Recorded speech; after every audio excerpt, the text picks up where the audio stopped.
নতুন বউকে নিয়ে মানুষ যায় কক্সবাজার, ঠিক কিনা?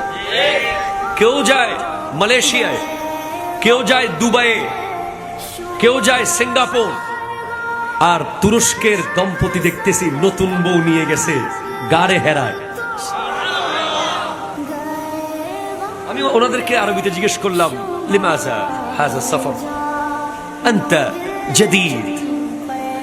ওনারা আরবিতে উত্তর দিয়েছেন যে এটা হেরা গুহায় উঠা ২৫০০ ফুট উপরে, জমিন থেকে ২৫০০ ফুট উপরে এই পাহাড়ে বিবিকে নিয়ে উঠতেছি যে তাকে একটা শিক্ষা দিচ্ছি, ক্লাস চলতেছে। বলে কি ক্লাস? সে যখন নিচের থেকে উপরে উঠে, অনেক উপরে, যখন জানতে পেরেছে যে ৪৫ বছরের খাদিজাতুল কুবরা রাদিয়াল্লাহু তাআলা আনহা প্রতিদিন ২ বার এখানে নবীর জন্য খাবার নিয়ে উঠতেন, তখন সেই বিবি আর আমি স্বামীর বিরুদ্ধে যাবে না। সে বুঝতে পারবে স্বামীর মূল্য কত।